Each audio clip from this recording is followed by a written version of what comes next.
আসসালামু আলাইকুম প্রিয় শিক্ষার্থীরা, আশা করি সকলেই ভালো আছো এবং সুস্থ আছো। তো আজকে এই লাস্ট টপিকস মানে এই অধ্যায়ের উপরে আমাদের যে চ্যানেল আছে, যে ডাইনামিক্স এডুকেয়ার, এই চ্যানেলে এই অধ্যায়ের উপর একটা পূর্ণাঙ্গ প্লে লিস্ট আমরা তৈরি করেছি। তো এই প্লে লিস্টের যে এই ক্লাসে আজকে লাস্ট পর্ব। তো এই ক্লাসে আমরা এই অধ্যায়ের মানে পদার্থের গাঠনিক কেমিস্ট্রি তৃতীয় অধ্যায়, এই অধ্যায়ে আজকে লাস্ট টপিক, এবং লাস্ট টপিকটি একটি গাণিতিক অংশ। তো এই গাণিতিক অংশে দুইটি অঙ্ক আছে, দুই টপিক্সের। তো এই দুই টপিক্সের অঙ্ক আমরা সহজেই দেখি। চলো, তো কথা না বলে ক্লাসটি শুরু করি। দেখো, আচ্ছা, এই শুরুতেই যে টপিক্সটি বা যে গাণিতিক টপিক্সটি আসে সেটি হচ্ছে আপেক্ষিক পারমাণবিক ভর। দেখো, আপেক্ষিক পারমাণবিক ভর নির্ণয়ের একটা সূত্র আমরা জানি, বা সূত্র তোমাদের বইয়ে দেওয়া আছে। দেখো, ম্যাথ করার আগে তোমাদের যে বিষয়টা সবার আগে জানা জরুরি সেটি হচ্ছে সেই বিষয়ে যে ম্যাথটা করবা সেই বিষয়ে যে একটা সূত্র আছে, সেই সূত্রটা তোমরা আগে জানবা, তারপরে ওই বিষয়ে অঙ্কগুলা করবা। দেখো, তো আমি আগে সূত্রগুলা লিখছি। দেখো, আপেক্ষিক পারমাণবিক ভর। আপেক্ষিক পারমাণবিক ভর সমান মৌলের একটি পরমাণুর ভর বাই 1.66 ইন্টু 10⁻⁻24। দেখো, এই অঙ্কটা কেন জরুরি? দেখো, তোমরা যখন পর্যায় সারণীতে একটা মৌলের পারমাণবিক ভর পড়ছো, ওটাই আপেক্ষিক পারমাণবিক ভর। দেখো, তোমরা পড়ছো যে সোডিয়ামের আপেক্ষিক পারমাণবিক ভর 23, অ্যালুমিনিয়ামের আপেক্ষিক পারমাণবিক ভর 27। দেখো, তো এগুলো কিন্তু আপেক্ষিক পারমাণবিক ভর হিসাবে সুবিধায় এগুলোকে ধরে নেওয়া হয়েছে, ঠিক আছে? দেখো, তো এদের যে অ্যাকচুয়াল যে মানে পারমাণবিক ভরটা আছে, এরা খুবই ক্ষুদ্র, যার কারণে হিসাবের সুবিধায় এদেরকে একটি স্কেলের মানের সাহায্যে গাণিতিকভাবে একটা গড় হিসাব করে নেওয়া হয়। দেখো, এই হিসাবটাই হচ্ছে আপেক্ষিক পারমাণবিক ভর। দেখো, এই হিসাবটাকে কিভাবে করা হয়? এই সূত্রের মাধ্যমে করা হয়। দেখো, তো দেখো, একটি পরমাণুর ভর শুরুতে দেওয়া থাকে প্রশ্নে, এবং আমরা সূত্রের সাহায্যে এটা নির্ণয় করি। দেখো, এটা কিভাবে নির্ণয় করি, তুমি যদি মনে মনে প্রশ্ন করো যে এটা কিভাবে বের করবো বা এটা বের করার কারণটা কি, দেখো, তুমি বইয়ের মধ্যে দেখবা যে এই 1.66 ইন্টু 10⁻⁻24 এর পরিবর্তে আরেকটি কথা লেখা আছে, সেটা হচ্ছে কার্বন 12 আইসোটোপের 1/12 অংশ। দেখো, এটার মানে কি? এটার মানে হচ্ছে যে কোনো মৌলের আপেক্ষিক পারমাণবিক ভর নির্ণয়ের ক্ষেত্রে একটি স্কেল হিসেবে এই কার্বন 12 আইসোটোপকে ব্যবহার করা হচ্ছে।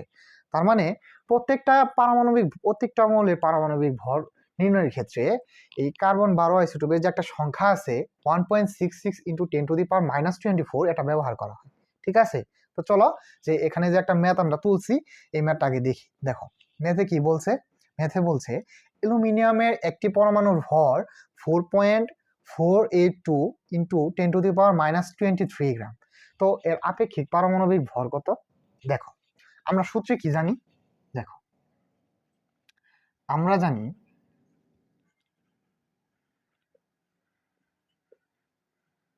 জানি দিয়ে তোমরা এক্সামে আগে কি করবা? এই সূত্র তুলবা। যেহেতু আমার এখানে জায়গা সংক্ষিপ্ত, তো আমি সংক্ষিপ্ত করে লিখতেছি। দেখো, আপেক্ষিক পারমাণবিক ভর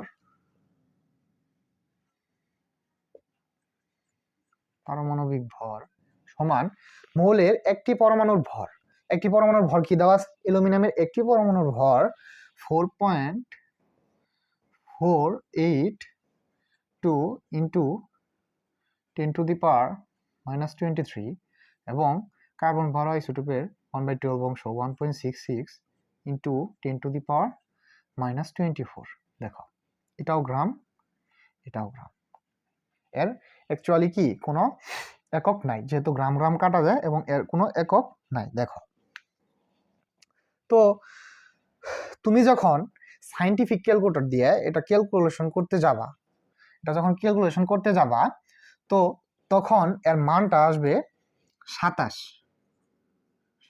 আচ্ছা, দেখো 27। দেখো, এটা কিভাবে করবা ক্যালকুলেটরে? তোমরা এই ক্যালকুলেটরে এটি করার আগে ব্রেকেট দিয়ে নিবা। কিভাবে? ধরো, এটা আগে লিখবা, তখন কি করবা? আগে ব্রেকেট দিয়ে এই অংশটুকু আবদ্ধ করবা, এবং তারপরে ভাগ চিহ্ন দিবা, এবং ভাগ দেওয়ার পরে ব্রেকেট দিয়ে এই চিহ্নটুকু অবশ্য করবা, ঠিক আছে? তো করার পরে যখন মানটা আসবো, তো 27 আসবে। দেখো যদি তোমরা ব্রেকেট না দাও, তো ব্রেকেট যদি না দাও তাহলে কি মানটা ভুল আসে, ঠিক আছে। আচ্ছা, তাহলে এই অধ্যায়ের যে টপিকসটা সেটা কি, একটা গাণিতিক টপিক শেষের দিকে, সেটা হচ্ছে মোলের আপেক্ষিক পারমাণবিক ভর। তো এটা আসলে তোমরা এভাবেই পরীক্ষার মধ্যে করবা, আগে সূত্রটা লিখবা এবং মানগুলো বসিয়ে দিয়ে ক্যালকুলেটর দিয়ে করে ফেলবা, ঠিক আছে। আচ্ছা, তাহলে শেষ।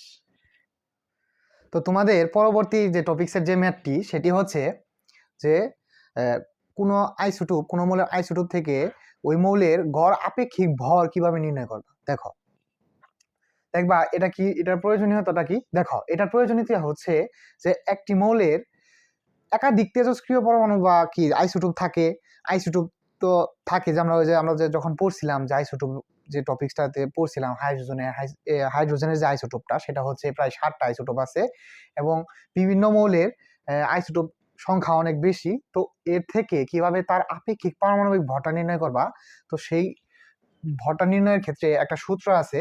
তো চলো আমরা সূত্রটা দেখি এবং ম্যাথগুলো করি। দেখো, তো সূত্রটি হচ্ছে যে শতকরা হার থেকে গড় আপেক্ষিক ভর নির্ণয়ের ক্ষেত্রে যে সূত্রটা সেটা হচ্ছে P into M plus Q into N by 100।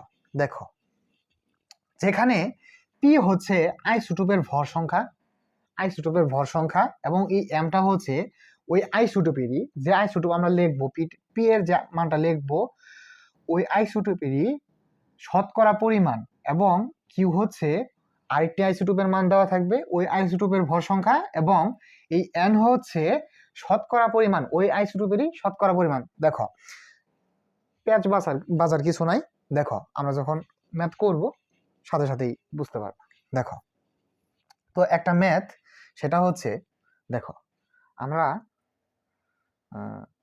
সূত্রটা এক কানিতে রাখি এবং মুছে দিই। দেখো তোমাদের বইয়ে একটা ম্যাথ আছে, দেখবা প্রকৃতিতে প্রাপ্ত ক্লোরিনের 2টি আইসোটোপ দেওয়া আছে এবং শতকরা পরিমাণটা দেওয়া আছে। দেখো তোমাদের বইয়েই এই ম্যাথটা দেওয়া আছে, সেটা হচ্ছে ক্লোরিনের আইসোটোপ আছে দুইটা আইসোটোপ কি কি, একটা হচ্ছে 35 ক্লোরিন এবং আরেকটা হচ্ছে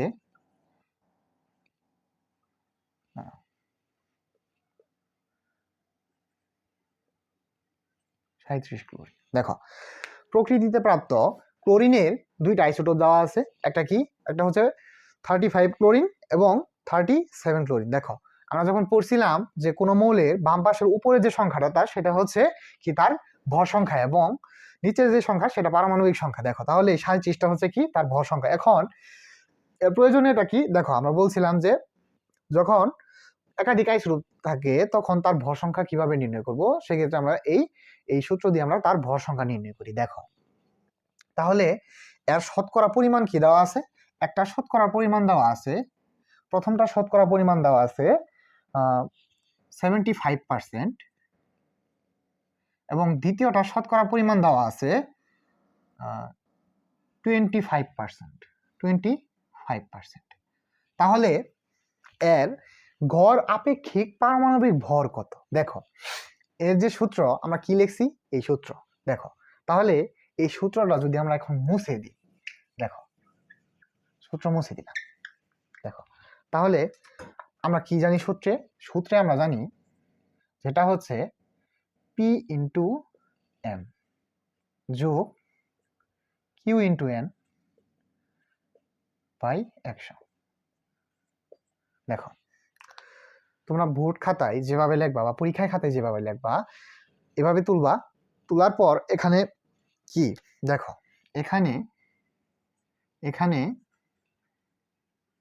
ইনফরমেশন গুলো আগে লিখবা কি কি দেওয়া আছে। দেখো আমরা কি বলছিলাম, পি হচ্ছে একটি আইসোটোপের ভর সংখ্যা। ধরো এই যে প্রথম ক্লোরিনের ভর সংখ্যা কত দেওয়া আছে 35, তাহলে কি পি সমান 35 এবং এম কি, যেহেতু এই পি এর সাথে এম আছে তাহলে কি এই যেটা ধরছি আমরা পি এর ওইটারই শতকরা হার, ঠিক আছে। তাহলে এই যে ক্লোরিন 35-এর শতকরা হার কত 75%, তাহলে এর শতকরা হার কত 75 এবং কিউ কত অপর আইসোটোপের ভর সংখ্যা, তাহলে কিউ হচ্ছে অপর আইসোটোপের ভর সংখ্যা কত 37 এবং ওই অপর আইসোটোপের তোমার যে শতকরা যে সংখ্যাটা সেটা হচ্ছে কত, n সমান 25।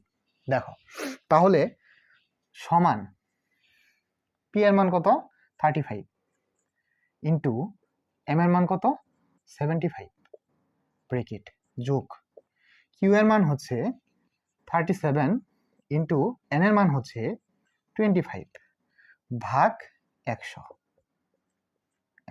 তো এই ম্যাথের তোমরা যখন ক্যালকুলেশন ইউজ করবা এই 35 দিয়ে 75 এর গুণ করবা, গুণ করার পর তুমি যদি একবার করতে চাও তো কিভাবে করবা, ক্যালকুলেটর দিয়ে ব্র্যাকেট দিয়ে এই অংশটুকু আগে তুলবা, মধ্যে যোগ চিহ্ন দিবা, এই অংশটুকু আগে তুলবা, তোলার পর যেটা করবা সেটা হচ্ছে ভাগ দিয়ে 100 দিবা, দেখবা একবার এর একটা মান আসবো সেটা হচ্ছে 35.5।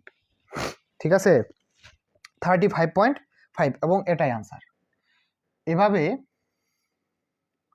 তোমাদের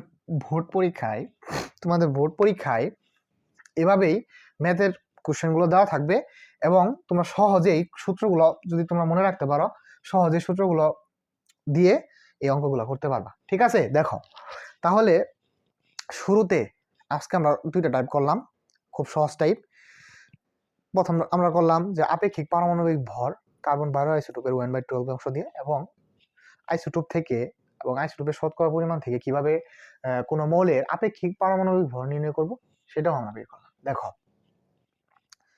পরীক্ষায় আসলে সহজে এই ম্যাথগুলো করবা, এবং তোমরা যারা আজকে ফার্স্ট এই ক্লাসগুলো করলা আমাদের এই ইউটিউব চ্যানেলের শুরুতে তোমাদের যে ক্লাসগুলো আছে সবগুলো তোমরা যদি করতে পারো তাহলে তোমাদের আশা করি এই অধ্যায়ের উপরে আর কোনো প্রবলেম থাকার কথা না।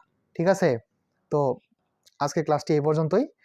ভালো লাগলে চ্যানেলটি সাবস্ক্রাইব করো এবং গুরুত্বপূর্ণ আরো ক্লাস পেতে এই চ্যানেলটির সাথে থাকো। আসসালামু আলাইকুম।